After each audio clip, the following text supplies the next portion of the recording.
A thief is a human who specialises in stealth, lockpicking, trap removing, and other such activities. As the name indicates, however, most characters belonging to the thief class do steal. They rarely steal from their friends or members of their own groups, however. A thief who steals from friends is usually not permitted to adventure with them again. The thief's job is to use his special abilities where needed. A thief's skills can be very useful, and they may be used over and over.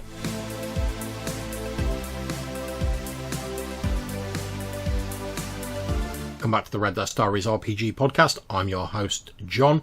The reading you heard before the theme music was a description of the Thief class from the D&D Rules Cyclopedia, and that was out of my print-on-demand copy that I have. Now, I have to admit, I've never been hugely fond of the Thief class, or the Rogue as it's called, from 3rd edition onwards. And recently I've been thinking about why that might be.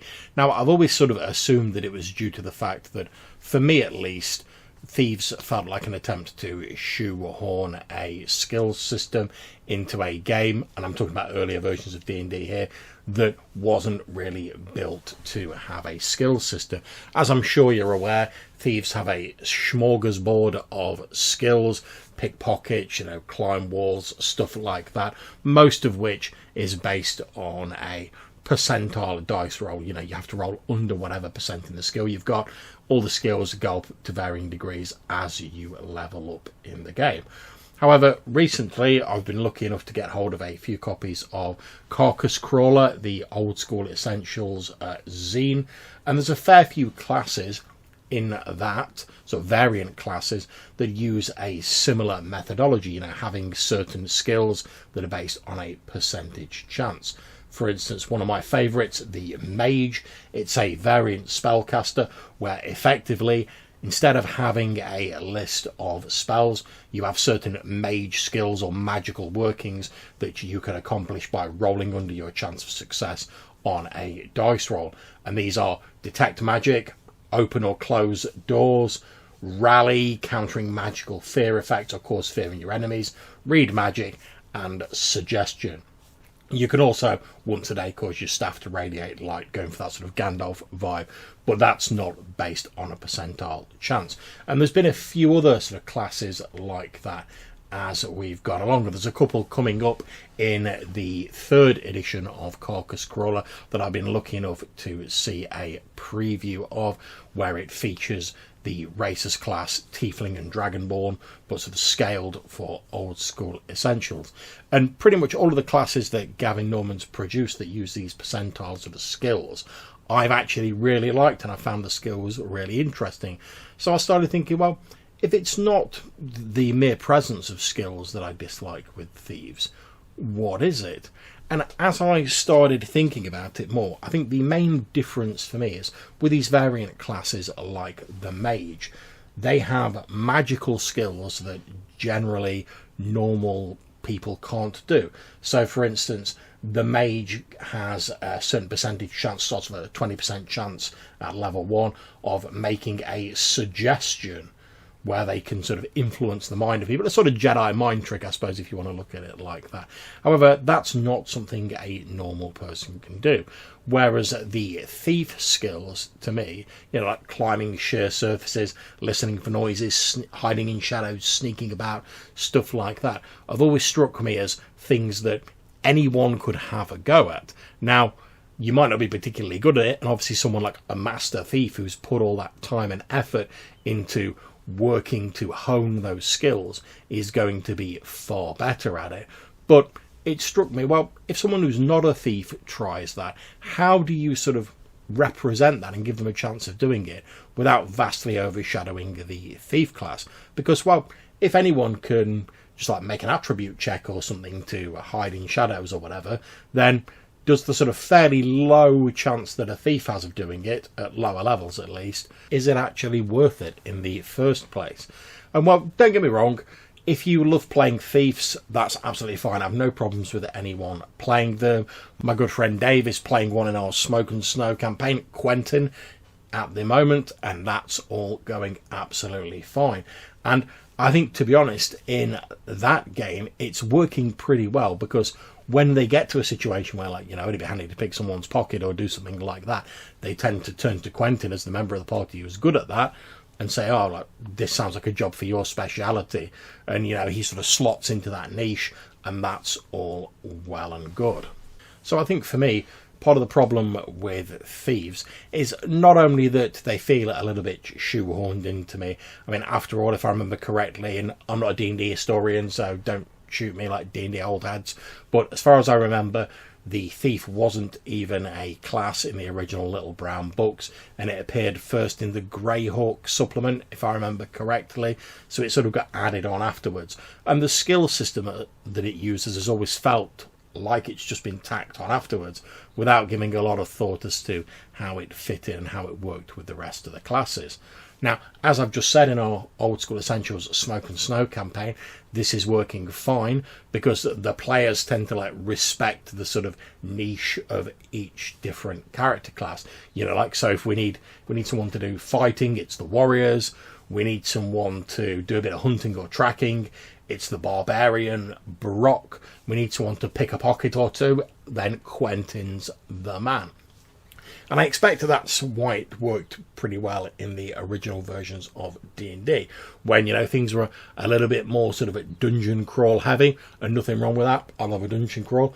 But I suspect the Thieves are made to fill a very particular niche when it comes to operating in a dungeon, because in a dungeon you do need someone who's really good at listening at doors to hear for the sounds of approaching enemy sentries, or someone who can sneak up in the darkness and slit the throat of the orc or goblin war boss while he's looking the other way.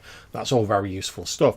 However, I suspect as D&D began to sort of step out of the dungeon, if you will, the lines between the classes and what everyone could do became a little bit blurred.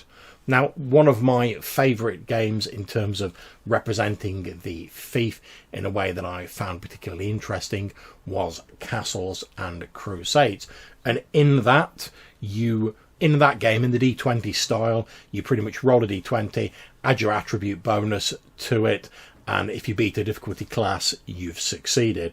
However, if your roll involves something that's particularly appropriate for your class, and this is left a little bit woolly deliberately, then you also get to add your level to it. So when you have your thief at low level, they're not particularly more skilled than anyone else at doing stuff. I mean, obviously, if you're wearing plate mail armor, you're trying to sneak around in the dark, good luck with that. That stuff's not happening. But they're not particularly more skilled than anyone else. However, as you begin to accumulate levels, suddenly the fighter's still just adding his attribute bonus when he tries to sneak, whereas the thief is adding his attribute bonus and his level on top of it, and they rapidly start to outpace other people in their own area of expertise. And this goes for the other classes as well. So if your cleric is trying to delve into a library and find something about a religious work, he might get to add his level to that. But I really love that system because it allows anyone a chance at doing thiefly stuff, but they're not going to be as good at it as a thief, especially at later levels when the thief has been honing their skills and getting better at all their sort of thiefly activities. And that's represented by adding the level bonus, as I said earlier.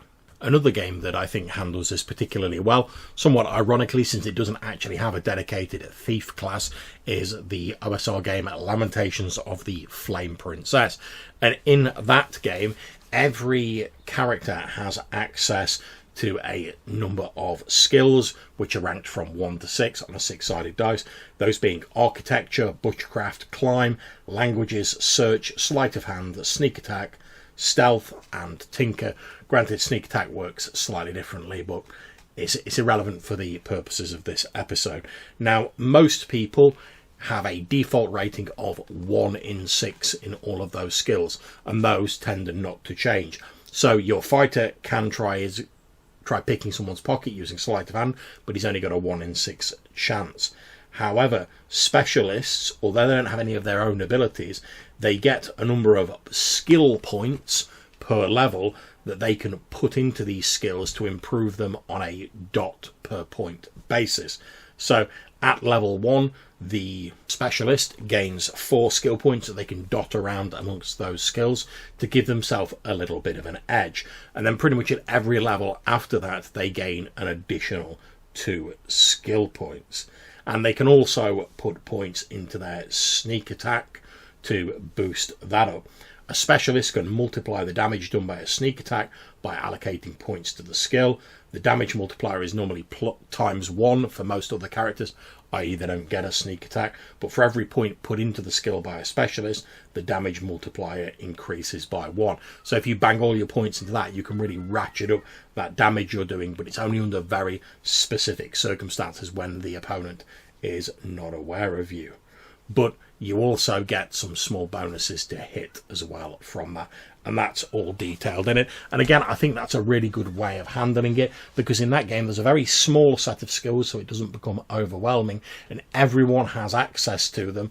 But most people aren't particularly good at those skills, but they have other abilities, clerical spells, mage spells, more combat proficiency, etc., that balance that out. Whereas the specialists, they really are one of the most versatile classes in that game, since they have the ability to spread their points out however they see fit amongst those different abilities. So if you want, you could play a specialist who put most of their points into architecture. Maybe you're not a thief at all. Maybe you are a scholar and you like looking at the architecture of buildings.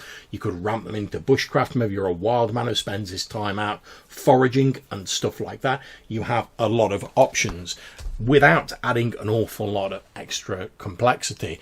And to me, that takes the thief, in inverted commas, from a class that I'm not really very interested in out to play myself. Like I said, I don't mind if anyone else plays it, but I'm not really interested in playing it myself in your sort of older school D&D games, and I'm not really keen on the whole sort of like rogue thing in later versions of the game.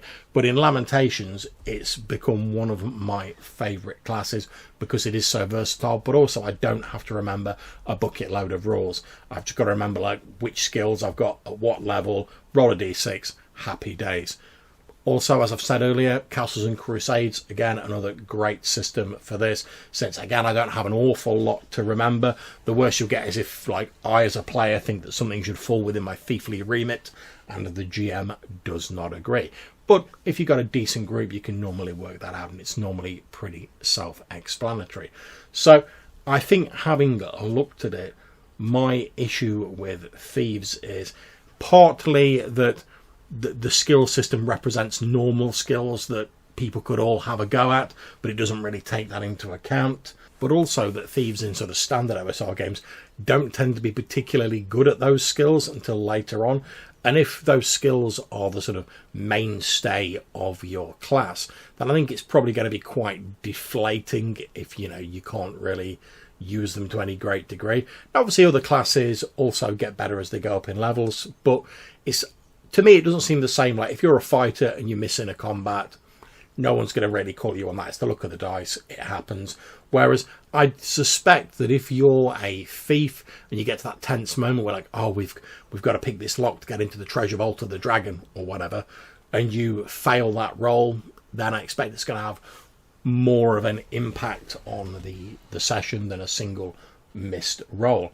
However, one thing I do think the sort of typical older versions of D&D's skill system is good for is, as I've said with these variant classes that Gavin Norman is doing, when you have skills that normal people can't use, so you can like beguile people and stuff like that, and then I'm fine with using those. It's not like other classes are going to be able to do that anyway. So I don't really have any solutions as to how I'd make Thieves more palatable for myself in the sort of older versions of D&D. But it was an interesting thing for me to think about. And whilst I'd happily play a specialist in Lamentations of the Flame Princess, or I'd happily play a thief in Castles and Crusades, I don't think I'm going to be looking to play one anytime soon in a D&D game. Not that I get much time to play, to be honest. I'm only playing it in one game at the moment, but that's a Burning Wheel game. Very enjoyable, but again, a very different system.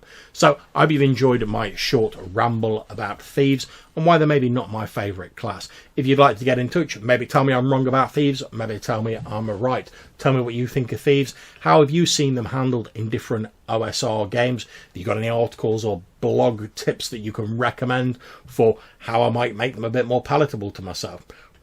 If you just want to call in and chat about other stuff, that's fine as well. And you can get in touch a number of different ways. You can either leave us a voicemail on SpeakPipe or Anchor. There's a link in the description.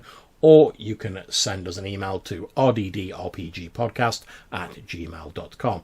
Until we see you again, take care, stay safe, and whatever you're playing, have fun. Oh, and keep an eye on that rogue. You don't know when his hand's going to be reaching for your purse.